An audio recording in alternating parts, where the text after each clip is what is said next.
Ok, Dios les bendiga a todos. Esta es la clase para el 29 de mayo de 2022. Estamos en la iglesia wesleyana de Aguas Buenas y estamos estudiando el libro de Nehemías, el constructor, viendo el libro, ¿no?, de este gran hombre de Dios y cómo un trabajo tan secular termina siendo en realidad un trabajo bien espiritual. Y a través de este libro hemos aprendido muchas cosas sobre un líder. En la última clase vimos los diezmos, las ofrendas diferentes que se hicieron, ofrendas que no se pedían en el Viejo Testamento, pero que se hicieron como nueva tradición, ¿no? La ofrenda de la leña, que las personas vinieran y donaran leña para que mantener el fuego en el altar de Dios encendido todo el tiempo. Esto vimos que no se acostumbraba, no era una tradición, no era una ofrenda separada en el Viejo Testamento, en el libro de Moisés, los libros de Moisés, pero se establece como algo bueno y positivo. Son buenos hábitos, ¿no? Que es lo que vimos sobre esto. Y estas ofrendas fueron las que se hablaron en la última clase, y la importancia de separar el diezmo como el intento de dar lo primero para el Señor. Y ahí es donde sale la palabra las primicias. Lo primero es para Dios. Lo más importante es para Dios. De ahí es que sale hoy en día el famoso aceite de oliva virgen, que es la primera prensada. Que se entiende que ese aceite sabe mejor que el resto, a pesar de que sea buena calidad o no. Esa primera prensada, muchos la ven como que es un mejor aceite, mejor calidad. Pues esa es la misma idea, ¿no?, de las primicias. Damos al Señor lo primero. El diezmo en realidad es el intento de poner a Dios primero en mis finanzas. Y eso en muchos casos para muchos cristianos es difícil. Y de hecho algunas iglesias ni siquiera lo enseñan. No se enseña el diezmo porque algunos piensan que ya no estaban bajo la ley. Porque el diezmo era con lo que se alimentaba a los levitas. Por lo tanto, no habiendo levitas, aunque hay pastores, algunos entienden que no debe haber un diezmo como tal. Puede haber un sustento pastoral, pero que no se le debe llamar diezmo de las personas. Algunos creen eso. O sea, la mayoría de la iglesia evangélica entiende que debemos diezmar porque es la mejor manera que ponemos a Dios primero con nuestros chavos, nuestras finanzas. La mayoría de nosotros crecemos con una mentalidad de que yo me gané estos chavos, esto es mío. Y yo decido lo que yo voy a hacer con estos chavos. Yo me gané esta plata, así que yo con este dinero hago lo que me dé la gana. Y nadie me dice a mí lo que yo tengo que hacer. Y en ese sentido, cuando tú entras al cristianismo, esa forma de pensamiento no es correcta. Tu dinero le pertenece a Dios. Y de ese dinero Dios te pide el 10%. Y tú, por ponerlo al Señor y primero, das el diezmo o das la ofrenda para el Señor. Esa es la idea detrás de ofrendar. Todo el sistema nuestro nos orienta al opuesto, a yo gastar. Por eso es que ustedes ven que nuestra sociedad capitalista está orientada a comprar, comprar, comprar. Porque esa es la idea. Tú ganas, tú compras. Y se crean impuestos y el gobierno funciona. Si bien es cierto que esa teoría es correcta, también es cierto que eso fomenta el egocentrismo, el materialismo, el quiero más. Ganaba ahora quiero más y más y más, y nunca hay un final. $1.000.000 ya no es el final. Y ese es el problema con un cristiano que no sabe diezmar. O sea, Dios es primero. Y recuerden que cuando uno diezma $100, de $100 diezmas $10. Y eso quizá no te duele, pero si ganaste 1.000.000 y tienes que diezmar $100.000, eso sí te duele. Y por eso es que ahí tienes que poner a Dios primero, y por eso es la importancia del diezmo. Pero ahora vamos a verlo en el libro de este autor, los servicios voluntarios que uno hace a Dios, los servicios al Señor. Estamos en el capítulo 11 de Nehemías. No vamos a leer todo el capítulo. Leemos del versículo 1 al 24. Y de hecho no los voy a leer todos. Solo voy a leer algunos claves que tienen que ver con los puntos que el pastor que escribe este libro quiere enfatizar. El énfasis de este capítulo son las diferentes personas, las diferentes funciones, cosas que se hacían en el pueblo, específicamente en el servicio a Dios. Y todo esto sigue el ciclo de ser voluntario. El tema central es la persona voluntaria que quiere servir a Dios de diferentes maneras. Y entonces esto es lo que estamos viendo en este capítulo de Nehemías 11, del 1 al 24. Estaremos tocando el tema de los voluntarios. Y vamos a leer entonces 11 del 1 al 2 dice: habitaron los jefes del pueblo en Jerusalén, mas el resto del pueblo echó suertes para traer uno de cada 10 para que morase en Jerusalén, ciudad santa, y las otras 9 partes en las otras ciudades. Y bendijo el pueblo a todos los varones que voluntariamente se ofrecieron para morar en Jerusalén. Aquí entramos con el tema de lleno, o sea, esa parte de ser voluntario y separar una familia de cada 10 para morar en Jerusalén, la idea era que se volviera a ser habitable la ciudad, o sea, no se estaba en realidad habitando ahí. Si acaso había algún pobre que no tenía más ningún lugar donde ir, pues, y había algo que se hubiera quedado en pie. Recuerden que Nabucodonosor entró y arrasó con Jerusalén, la destruye, la deja sin murallas, y entonces ellos están cautivos por 70 años y vuelven, reconstruyen las murallas a pesar de la oposición, y ahora pues, habiendo seguridad, habían murallas, habían puertas, pues entonces ahora había que hacer que habitarla, para que no fuera una ciudad fantasma. ¿Qué sucede en esta situación? Pues claro, se escoge de cada 10 familias uno para que vinieran. Y en cierta manera estos eran voluntarios y lo hacían con gusto, lo hacían porque querían de nuevo venir a la ciudad de Dios. Yo sé que para nosotros este concepto de la ciudad de Dios, la ciudad santa, es como desconocido, ¿no? Nosotros no tenemos no le damos tanta importancia a una ciudad. En Puerto Rico y en algunas partes del mundo hay orgullo de ser de una ciudad. En Puerto Rico ustedes saben que hay una frase graciosa, ¿no? De que Ponce es Ponce, lo demás es parking. O sea, los ponceños están bien orgullosos de Ponce. Yo he visto bumper stickers que dicen: ser español es una ciudadanía, ser de Madrid, madrileño, es un título, un privilegio, un honor. O sea, pero no todo el mundo se identifica con su pueblo. Aún en Puerto Rico todavía hay mucha gente en Puerto Rico que dice: mira, yo soy de Naguabo, yo soy de Coamo, yo soy de Ajunta, sí, mi padre y mi madre son de ahí, mi nombre es Roberto Báez, yo soy de Aguas Buenas. O sea, todavía hay como un sentido de identificarse con el pueblo de uno, pero el concepto de santidad en ciudad santa, eso nosotros no lo entendemos, porque eso es completamente para la mente del pueblo judío hebreo. Ese era su ciudad santa, que todavía lo vemos. Todavía para los judíos Jerusalén es la ciudad importante. Por ejemplo, la famosa ciudad de Meca para los musulmanes se supone que todo musulmán una vez en su vida debe hacer un viaje a Meca, o sea, la ciudad de Meca. Ese concepto de santidad viene más bien de Medio Oriente y no viene tanto en nosotros los de Occidente, pero por eso es que ellos querían rehabilitar la ciudad. La prepararon, la edificaron, ya están listas, entonces pues venían los voluntarios. Este concepto de voluntarios es muy importante en toda iglesia. Todas las iglesias necesitan un voluntario, 2, 3, personas que estén dispuestas a hacer un trabajo, que no se les pague. Bien importante eso. Que no necesariamente van a recibir algún reconocimiento. Algunas veces se le da algo una vez al año, pero este servicio voluntario en todas las iglesias es de mucha importancia.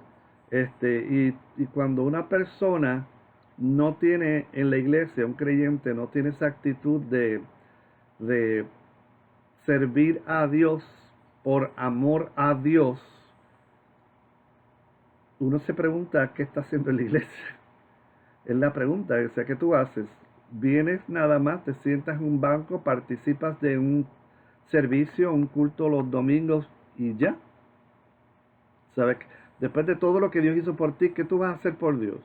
Nada, calentar una esquinita, un banquito, una esquina, una sillita. Y el concepto de voluntario responde a la gratitud que tú tengas a Dios por lo que Él ha hecho en tu vida.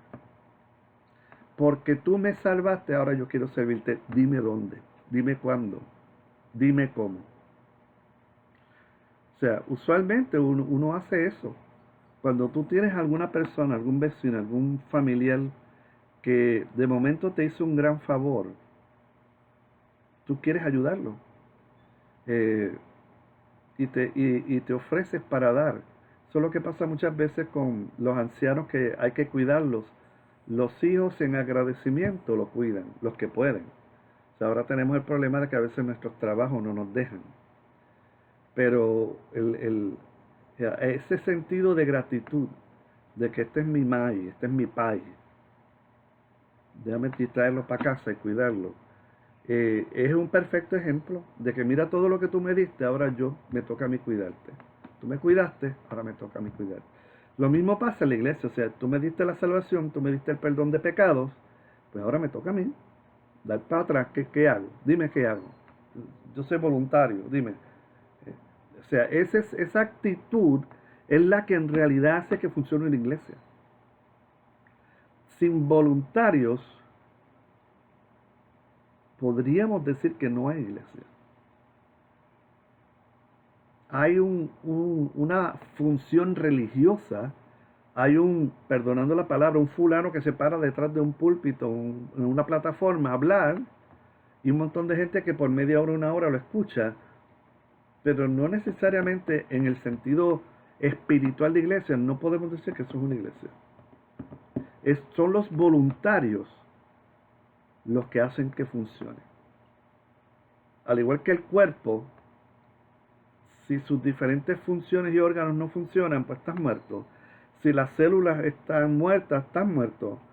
Tienes cuerpo, brazos, piernas, cabeza, pero si no hay sangre con sus células funcionando, no hay hormonas, testosterona, neuronas, entonces en realidad lo que tienes es un caparazón. Por eso es que el tema del autor en el libro es tan importante. El voluntario, el hombre y la mujer de Dios que quiere servir a Dios por amor a Dios. Punto. Y sirve mejor a Dios sirviendo a sus hermanos. Yo sirvo bien a Dios sirviendo a mis hermanos. Hay múltiples pasajes bíblicos que hablan sobre eso, sobre cómo tú puedes amar a Dios si no amas a tu hermano. De hecho, hay un corito sobre eso. O sea, esta mentalidad de yo soy voluntario de Dios, ¿qué puedo hacer por ti? Pues mira, está tu hermano al lado tuyo. ¿Qué puedo hacer por ti? ¿En qué forma? ¿En qué manera? Y también en la iglesia, en el templo, ¿qué otras cosas se pueden hacer? Y entonces, aquí en este capítulo 11, del 1 al 24, menciona diferentes fases de ese trabajo.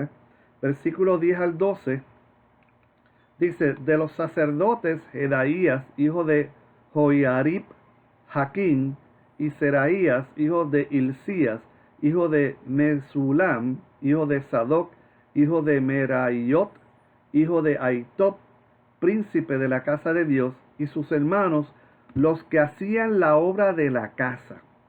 Eran 822 de ellos, que hacían la obra en la casa de Dios. Y estos son, si lo vamos a ver desde el punto de vista de la iglesia, por favor recuerden que estamos hablando del Viejo Testamento con el templo, y lo estamos tratando de traer al 2023, mayo 29, 2023. ¿Qué son estas personas en la iglesia que trabajan en la obra de la casa? Mira, estos son los que ministran, predican, enseñan, dirigen, que utilizan sus dones para ministrar en la casa de Dios. Y son de gran utilidad, diferentes dones, diferentes formas. Hay en algunas iglesias maestros de escuela dominical que son muy buenos con niños y que no necesariamente son muy buenos con adultos. Y viceversa. Hay maestros de escuela dominical que son muy buenos con adultos, pero no le pongas un niño de 6 años, 5 años, bueno, no, se forma un garabato. No saben qué hacer. Eh, y como dice el refrán de la calle, zapatero a sus zapatos. O sea, estos voluntarios que sirven en la iglesia hacen su mejor esfuerzo para servir a Dios dentro, ministrando con sus dones y habilidades. Y en algunos casos, Dios pone a maestros de adultos a servir con la niñez para que aprendan. Y Dios pone maestros de niños chiquitos a enseñar a adultos para que aprendan, para que mejoren sus habilidades, sus talentos. Si bien es cierto que a veces mi fortaleza es una, pero el área débil Dios quiere que la fortalezcamos, aunque nunca seamos como el área fuerte. O sea, yo soy derecho, pero Dios quiere que fortalezca mi brazo izquierdo. Mi brazo izquierdo nunca va a ser como el derecho, pero debo fortalecerlo para que también pueda trabajar con el derecho. Aunque siempre yo sea más fuerte de derecho, el izquierdo debe poder ayudar. Y eso es lo que hemos estado haciendo en la iglesia. Aunque a veces no tenemos un don fuerte, se trabaja en lo que quizás soy débil, pero le doy como voluntario un servicio a Dios. Todo esto de dirigir los devocionales es eso. Siempre hay personas con más talento musical que otros. El que no lo tiene, pues entonces le toca dirigir, lo hace lo mejor que puede para el Señor y lo pone en las manos de Dios. Algo tan sencillo como dirigir, ¿no? Porque hay otras cosas que Dios te puede usar y que quizás no te sientes fuerte en ella, pero tú eres el instrumento de Dios. Quizás tú no tienes un don de sanidad, pero hay momentos donde Dios te permite ir a un hospital y orar por los enfermos, sea en el hospital o sea en la iglesia. Y aunque no tienes ministerio de sanidad, no tienes don de sanidad, Dios te permite ese brazo izquierdo que eres débil, fortalecerlo y usarlo, y Dios te usa. Dios te usa. O sea, es reconocer que están los que tienen esos dones, lo usan en la iglesia, y en los que no lo tienen, de todas maneras, Dios a veces le da la oportunidad de trabajar en esas áreas que, aunque no son su fortaleza, Dios los puede usar aunque sean débiles en esa área. En el mundo sería, ese no es tu expertise. Quizás como tú no eres un experto en contabilidad, pero hay un día que te ponen en la oficina a cuadrar, mira, fulano ganó tanto, hay que descontarle el income tax, hay que descontarle el fondo del seguro del Estado, hay que descontarle el seguro social, y ese día te toca hacerlo lo mejor que tú puedas. O sea, lo mismo pasa en el mundo, así pasa en la iglesia. O sea, tu fortaleza, tu debilidad, Dios trata de usarte en tu fortaleza, pero a veces te toca usar la izquierda en la iglesia y lo haces para el Señor. De nuevo, la palabra clave aquí es voluntario. No podemos perder de vista esa palabra. Yo soy voluntario del Señor. Los otros días, por ejemplo, estaba viendo una noticia de cómo los ucranianos se estaban preparando para la invasión o estaban preparándose, ¿no? Para pelear, y me chocó ver esa mujer de pelo blanco practicando con una automática. Y yo dije, wow, pongo mi cabeza a un picador que ella nunca fue soldado y definitivamente no lo era, con pelo blanco y medio gordita ella, pero ahí estaba, era una voluntaria y estaba dispuesta a hacer lo que en ella creía, ella entendía que era lo mejor para su patria. Así mismo pasa en la iglesia. No es mi área, no soy experto en esta área, pero Dios, ayúdame, yo haré lo que pueda delante de tu presencia y dejaré que tu espíritu sea el que obre. Cuando venga el que tiene el talento, el don, pues vamos a ponerlo. Pero esa palabra voluntario la vamos a estar viendo en todos los temas.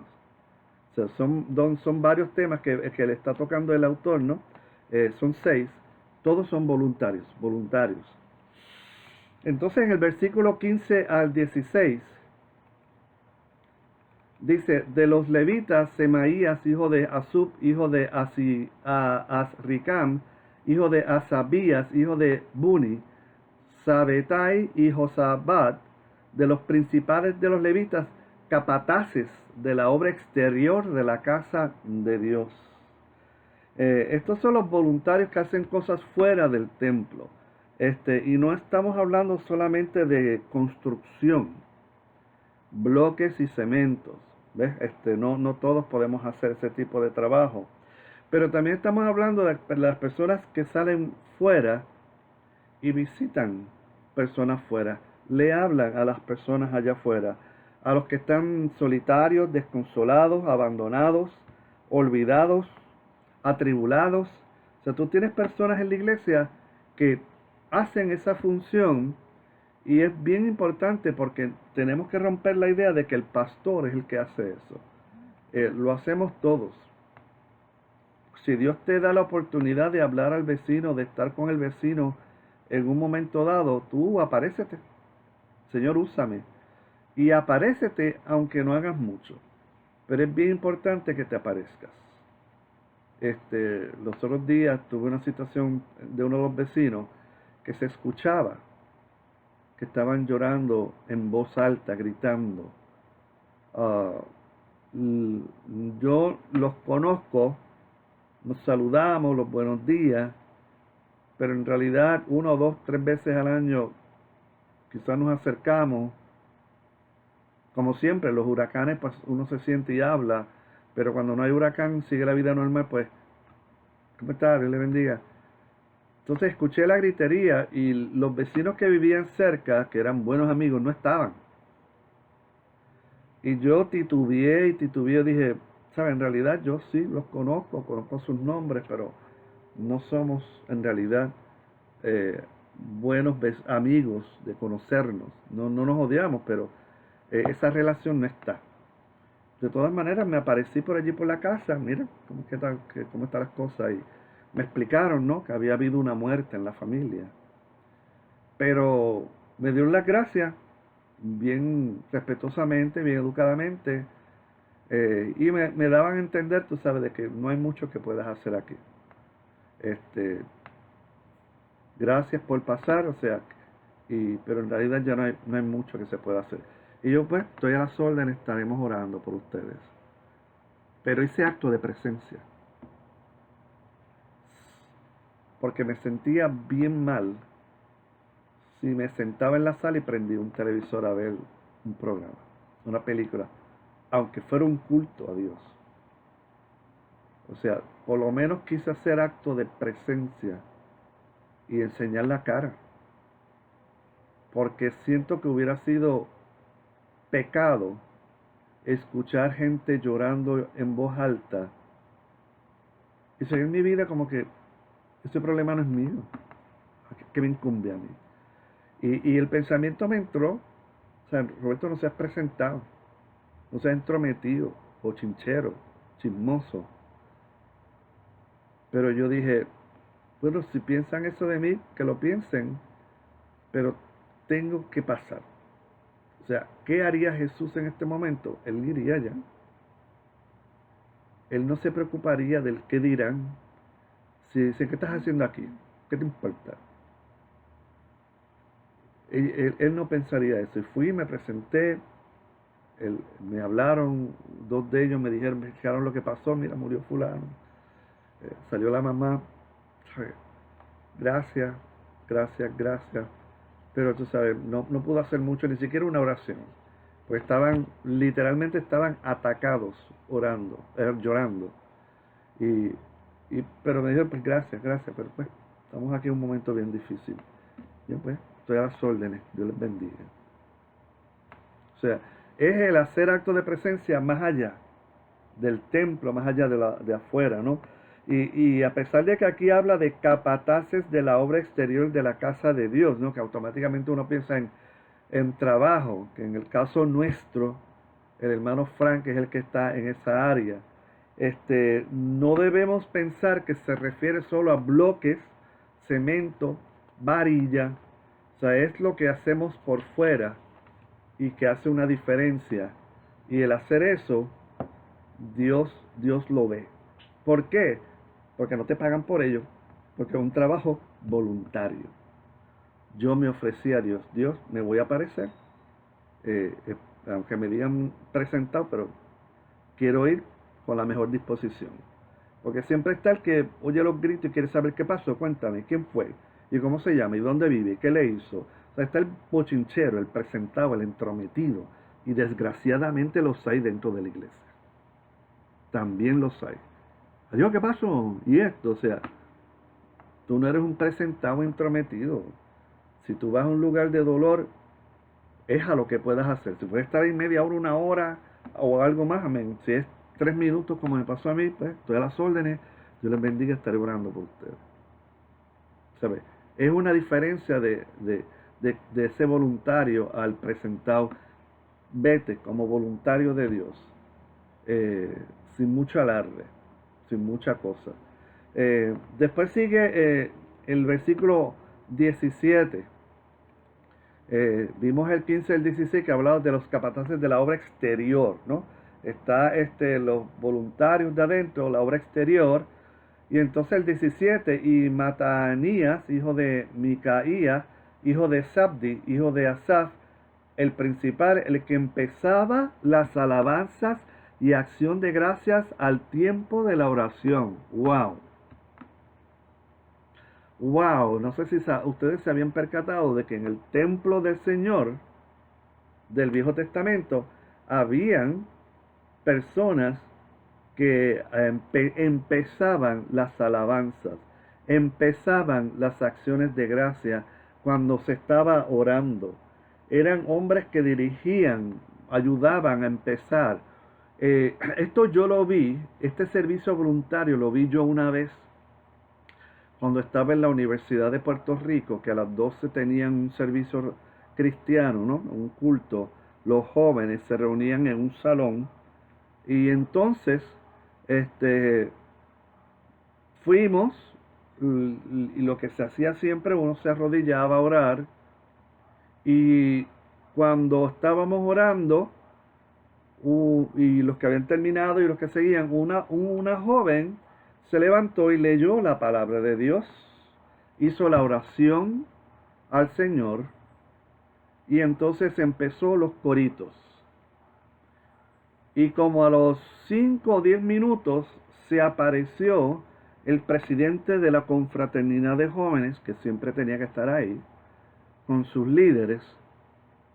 Termina la joven el devocional y él se para y dice, qué bueno fue poder llegar aquí y ver que alguien, sin que se lo pidieran, sin que la designaran, se paró, tomó la iniciativa, tomó el liderazgo, fue una voluntaria, nadie le pidió, le dijo, mira, vete tú. O sea, nadie le hizo eso.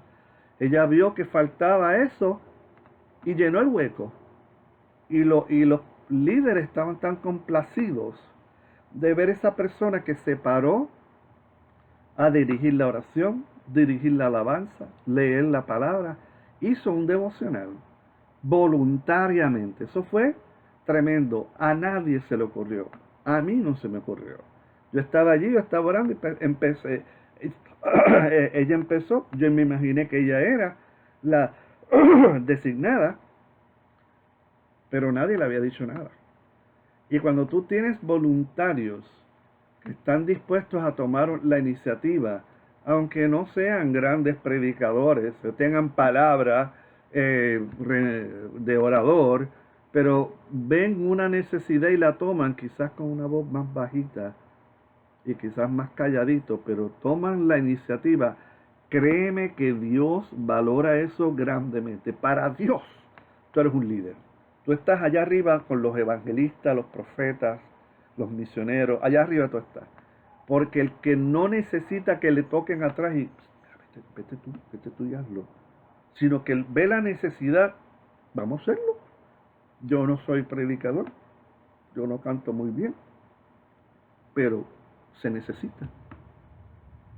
Dios ve eso y lo pesa y lo valora como algo tan valioso, porque esos son los héroes, esos son los grandes, los valientes, así como se les describe en la Biblia, los valientes guerreros que toman la iniciativa de servir a Dios.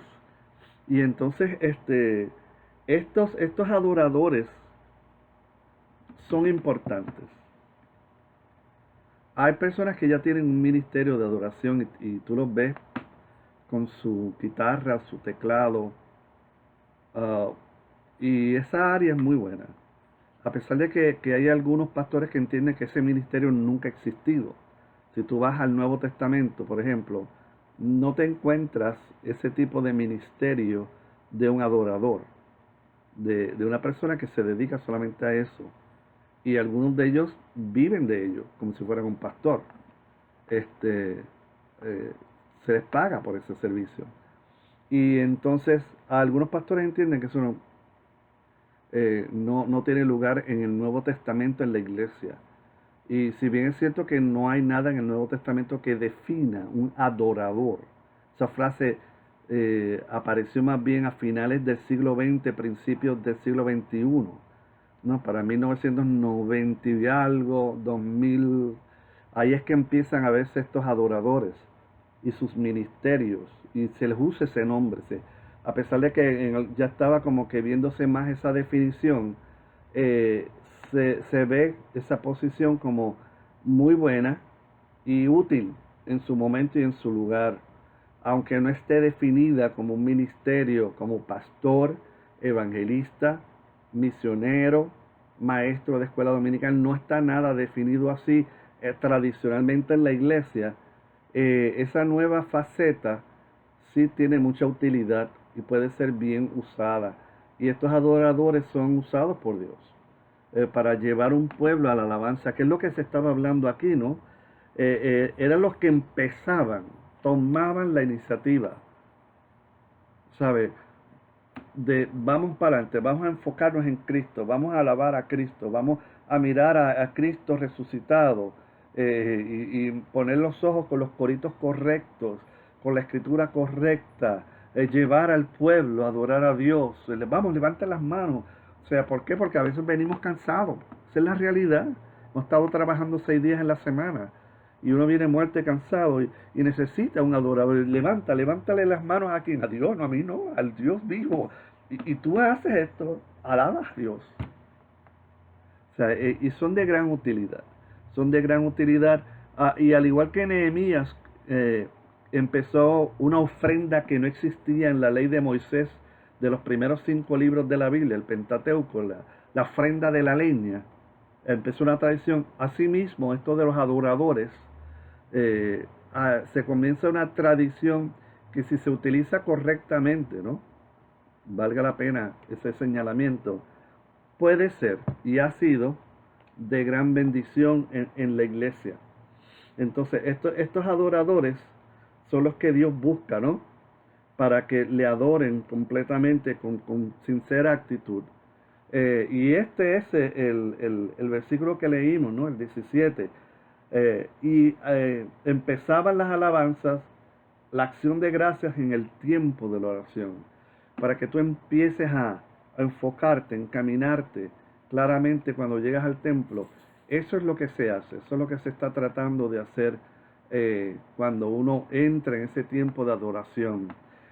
Entonces versículo 21 dice, y los sirvientes del templo habitaban en Ofel, y Sia y Gispa, tenían autoridad sobre los sirvientes del templo. Y estos son las personas que ayudan en el templo y lo mantienen, ¿no? Nosotros en nuestra iglesia, claro, tenemos unos cuantos días, 2 o 3 veces al año, venimos para una limpieza general. Pero eso de cambiar las bolsas de los zafacones, pasarle un pañito a algo rapidito, o sea, todos esos tipos de mantenimiento ayudan a la iglesia, y eso usualmente todo eso es servicio voluntario. Personas que están dispuestas a dar por amor a Dios para que huela bien la casa de Dios, ¿ves?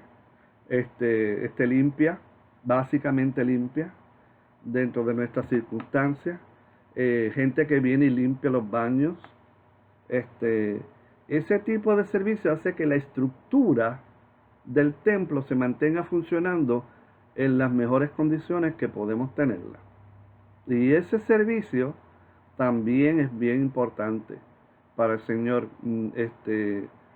Uno no lo nota, estos servicios uno no los nota hasta que se dejan de hacer. Hasta que tú llegas al baño y ves la mugre, ves el hongo verde y tú dices, ¿qué pasa aquí? Nadie limpia, no hay voluntarios. Hasta que tú no te sientas con un pantalón blanco en un banco y sales con sucio y dices, ¿qué pasó aquí? No estaban los voluntarios. Esa gente que limpian la iglesia y la mantienen, en muchos casos son invisibles, no los vemos. Claro, en nuestra iglesia es pequeña y más o menos sabemos quién es quién y quién hace. Y hay personas que lo han dicho. Hay hermanos que dicen, yo vine el sábado y barrí todo esto y lo mapeé, pues amén, gloria a Dios. O sea, servicio voluntario a Dios. Y hace una diferencia. Cuando no lo hay, y quiero decirte que cuando tú tienes una iglesia donde la gente está muy ocupada en sus trabajos y en sus casas, no les interesa ni tienen tiempo, ni quieren dar tiempo al templo, a la casa de Dios, uno no lo nota. Uno lo nota completamente. No quieren hacer ese trabajo que es tan importante. Uno lo nota. Y el problema es que entonces los poquitos que quieren hacer el trabajo sienten la carga. Porque quizás había que hacer algo que era importante en todo el templo y se aparecieron 2 personas. Y lo que se podía hacer en menos de 2 horas, ahora toma 3 y 4 horas o más, porque no hay voluntarios. O sea, el tema se sigue hablando, o sea, es el mismo tema, la palabra voluntario, sigue la línea. Ese voluntario que sirve dentro del templo manteniendo las cosas en la forma más sencilla. Nadie está hablando de que 2 o 3 veces al año se pinta la iglesia, nada de esto. En la forma más sencilla, ¿cómo podemos mantener lo que tenemos sin que se nos decaiga? Y en nuestra iglesia al menos, gracias a Dios, hay varias personas que voluntariamente mantienen la iglesia. Y entiendo que otros pueden añadirse y ser parte de eso. Para hablar bien claro, eso no es un trabajo de las mujeres nada más. Al limpiar un baño no es un trabajo de mujeres solamente. Barrer, mapear, no es un trabajo de mujeres solamente. Me recuerdo cuando yo hablé con mi hijo eso una vez y le dije, Roberto, hay que barrer porque si no se nos acumula el polvo. Y después de barrer hay que pasar el mapa para que ese polvillo fino y esas manchas de grasita que se cayó, de la carnecita que se cayó al piso, hay que limpiarlo y se usa el detergente, pero también se matan las bacterias. Yo le decía eso a mi hijo. O sea, ¿por qué limpiamos? Porque si no limpiamos, esa mugre tarde o temprano nos hace daño a nosotros, que es lo que pasaría, por ejemplo, en una ducha, un baño. Tenemos que hacer eso. Yo le explicaba a mi hijo, si no pueden haber bacterias que después nos hacen daño, al tú meterte a bañarte, esa bacteria te hace daño, hay que limpiar. No es un trabajo solo de las hermanas, la limpieza es trabajo de todos. Y en la iglesia, pues eso es trabajo de todos. Aunque quizás no te guste. Me recuerdo que me contaba un hermano en la fe, un hermano cristiano que vivía en una institución cristiana, era como una comunidad, y todos hacían todo, de todo. Pero me recuerdo que ellos comentaban que cuando que había un jovencito que era parte del grupo, que cuando le tocaba a él fregar los trastes, daba 1000 vueltas antes de llegar a ese fregadero y lo trataba de hacer lo más rápido posible. O sea, de verdad se le hacía bien difícil dentro de su machismo o dentro de la manera en que lo criaron. Quizás fue la misma mamá que le dijo no te metas en la cocina, y entonces él la veía como hostil, o era el mismo papá que nunca hacía nada de eso. O sea que era una visión quizás machista o hasta feminista, ¿no? ¿Sabes? Salte de la cocina, que tú no sabes limpiar y tú no sabes cocinar. O sea, cualquiera de las dos, ese joven no le gustaba fregar. Y esas son cosas que uno aprende, porque la limpieza es de todos. Por eso nos bañamos todos los días. La limpieza es de todos. Y estas personas que sirven en el templo son voluntarios muchas veces invisibles, que uno no los sabe, no los conoce, no sabe el nombre de ellos. No debemos abusar de ellos. Debemos verlos como hermanos que aportan, aunque no prediquen, no dirijan, pero son importantes. Y me recuerdo que en un momento dado vi como un malestar una vez en una iglesia de un hermano que su trabajo era mantenimiento. Él trabajaba en limpieza en la academia wesleyana. Él era el que barría, mapeaba, todo eso en la academia wesleyana. Y en la iglesia de él entendían que él tenía que hacer ese mismo trabajo en la iglesia. Y llegaba un momento que molestaba que cada vez que se cayera un vaso de agua, un vasito de leche, un vaso de jugo o lo que sea, mira fulano, vente para que barra, mapee. Y los demás. Y era una iglesia que pasaba de 300 personas. ¿Dónde estaban los demás? Los demás no barren, no mapean. Ah, ese es tu trabajo. El mantenimiento es trabajo de todos. El mantenimiento de la iglesia es trabajo de todos. Y solamente porque alguien trabaja en mantenimiento no significa que él solo debe hacerlo. Ese hermano finalmente se apartó de su iglesia porque se cansó de que lo vieran como el conserje. Como que no pudieron entender eso claramente en esa iglesia. Y entonces vamos entonces al versículo 22. Y el jefe de los levitas en Jerusalén era Uzi, hijo de Bani, hijo de Asabías, hijo de Matanías, hijo de Micaía, de los hijos de Asaf, cantores sobre la casa de Dios. Y aquí toca el tema específicamente de los que cantan. Y ustedes saben que en una iglesia cantar puede ser muchas cosas. La congregación, las personas que cantan canciones especiales. Hay iglesias que tienen coros y logran tener un coro. Aquí el autor, les voy a leer el libro porque me pareció tan adecuado lo que él escribió. Dice aquí: el dirigir los cantores en la casa de Dios es importante y se le debe reconocer como tal. Quien está frente al ministerio de alabanza y adoración debe ser una persona responsable, espiritual y respetada. ¿Okay? Aquellos que a la vez forman parte del ministerio de alabanza y adoración deben dar muestras de que han recibido un llamado especial de Dios para participar del mismo. Solo porque cantes no significa que tienes ministerio de canción, de cantor, de adorador. Solo porque hayas cogido clases de canto, solo porque tengas tono y logres el do, re, mi, fa, sol, la, si, do, o sea, solamente porque puedas hacer eso, no significa que estás separado para el ministerio de la adoración y el canto. Bien importante, bien importante. Yo me recuerdo que yo estaba en una iglesia a la cual tenía muchos talentos de todo tipo. Y habían hermanos y hermanas que cantaban muy bien. Pero me recuerdo una hermana que cantaba, y esta otra hermana en Cristo decía: es que yo no veo que ella esté cantando para el Señor. ¿Sabe? Ella está cantando porque le gusta cantar como algunos cantantes, me gusta cantar. Y como cantó esta puertorriqueña que ganó un premio OTI, ¿no? Por eso yo canto solo por cantar. Y hay personas que les gusta cantar en la iglesia, pero tú les notas que de verdad no lo están haciendo para Dios, por Dios, en Dios, por amor a Dios. No está ahí. O sea, te cantan una canción cristiana, de cualquier cantante cristiano como te cantaría en cualquier canción secular. Y no es que cantar una canción secular sea malo, ¿no? Si es una canción sana y limpia, está bien, no hay problema.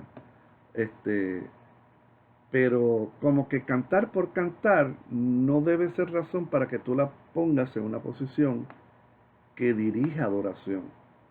Porque no todo el que canta adora.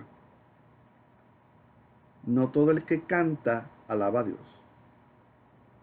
Y dice aquí el autor, mira, los tengo que leer porque él lo dijo muy bien. Aquellos que a la vez forman parte del ministerio de alabanza y adoración deben dar muestras de que han recibido un llamado especial de Dios para participar del mismo. Ni la voz bonita, ni la apariencia física deben ser los requisitos que se tomen en cuenta para la selección de estas personas. Una vida de santidad y una entrega total al Señor Jesucristo deben tomarse en cuenta en aquellos que ministran por medio de la música y el canto. Eso tú lo ves cuando tú ves que estos cantantes seculares se convierten y rapidito, rapidito lo meten a la iglesia a cantar y rapidito empiezan a grabar canciones cristianas y tú sabes que lo han puesto ahí porque era ese cantante que todo el mundo lo miraba, porque tiene voz. Si bien es cierto que tiene talento, no necesariamente tiene ministerio de Dios. Y ese error se ha cometido en múltiples ocasiones, tanto en Puerto Rico como en Estados Unidos, y me imagino que a nivel mundial.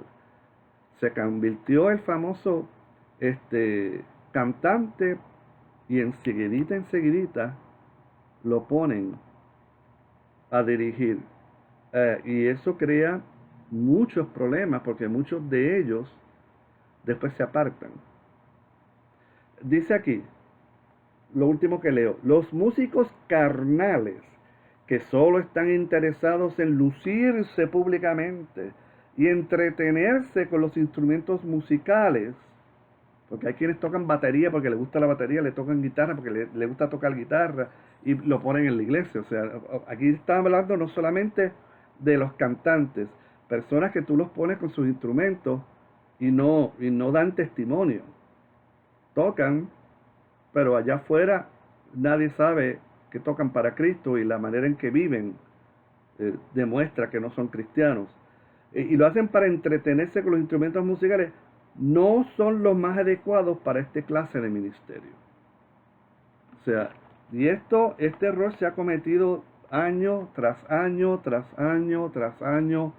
En Estados Unidos me recuerdo que un cantante secular que recientemente le dieron el premio Nobel de la música, que eso creo que nunca se había dado, debido a que sus canciones cargaban un mensaje social en ellas. No me recuerdo ahora el nombre del cantante americano, era bien conocido. Se convirtió y él siempre le decía a la gente, ustedes saben lo que yo creo a través de mis canciones. Por eso se hizo famoso, ¿no? Era de estos cantantes con mentalidad de renovación social, vamos a cambiar esto, vamos a hacer esto por la sociedad, y sus canciones lo reflejaban. Y él pues se convierte y también hizo una canción cristiana. Después de un año o dos ya nunca más se les volvió a escuchar.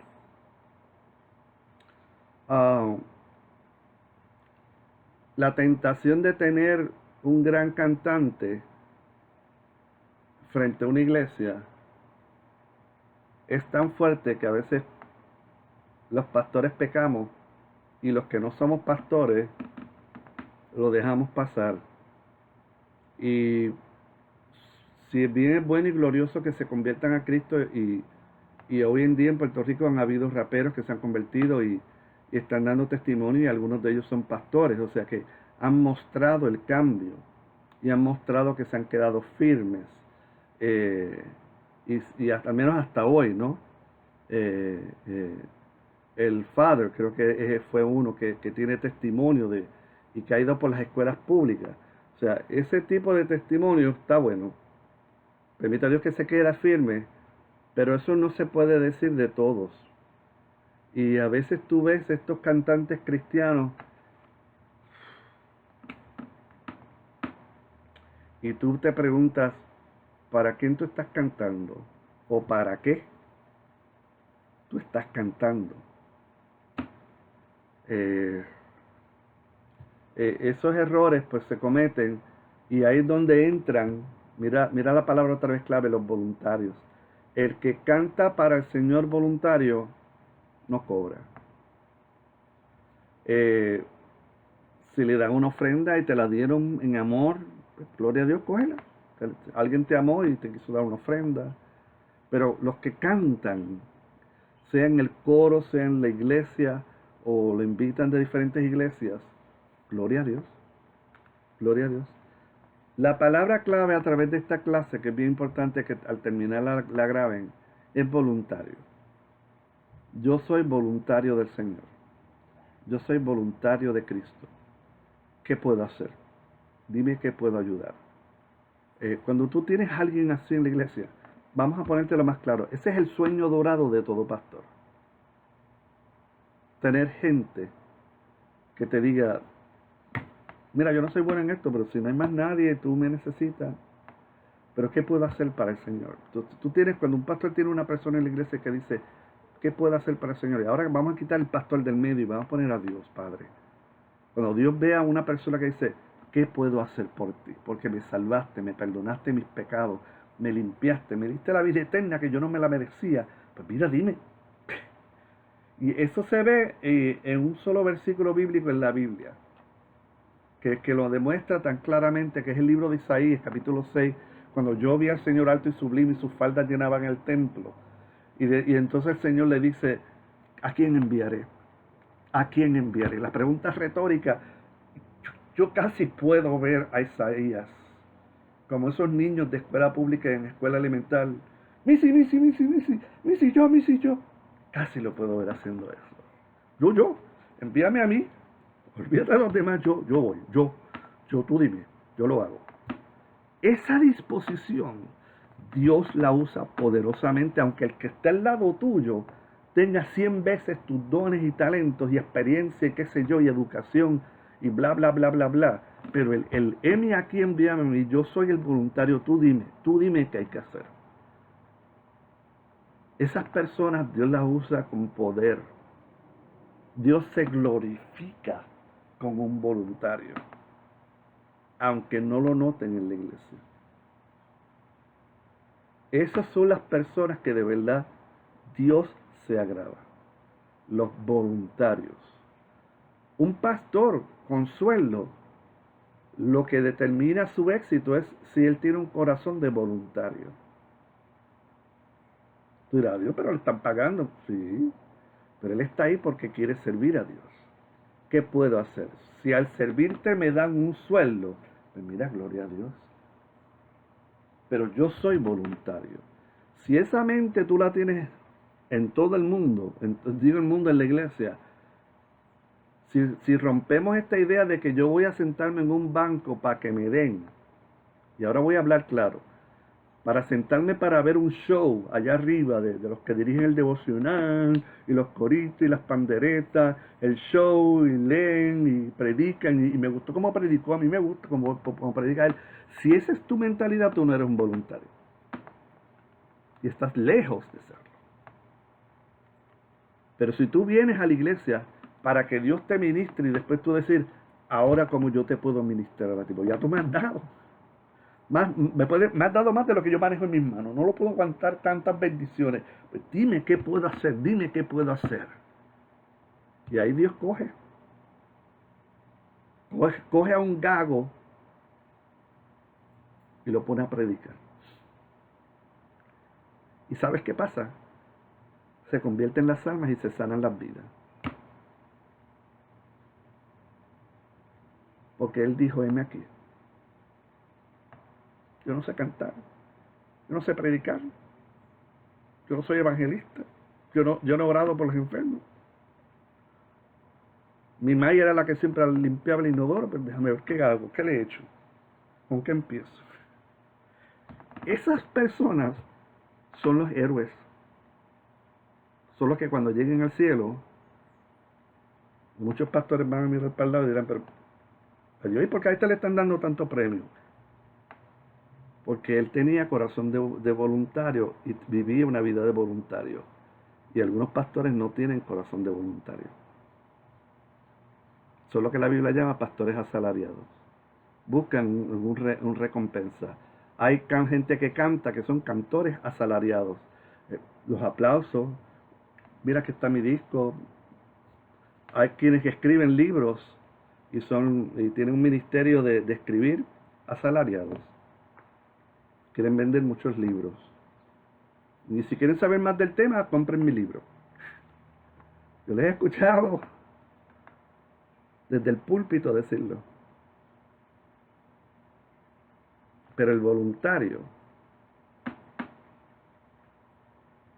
ese es el que Dios se fija. Ese es el que Dios dice, este me sirve de corazón, el otro no. Dios quiere corazón de voluntarios en todos nosotros. Pregúntale a Dios qué tú puedes hacer. Y no solo dentro de la iglesia, no te pongas a pensar, oye, yo creo que debo ayudar en el baño. ¿Y tus vecinos? ¿Por qué no te apareces la próxima vez que escuchas lágrimas y quejidos? Aunque te digan, sí, no te preocupes, no. ¿Por qué no enseñas la cara? Y así le das a entender que además de ir los domingos al culto, que te ven con tu Biblia, que te montas en el carro, mira, se preocupó de venir, fue el único vecino que dio la cara. Así me dijo una vez una hermana en la iglesia Huelina de Caparra, cuando me aparecí, en el funeral de creo que era su papá,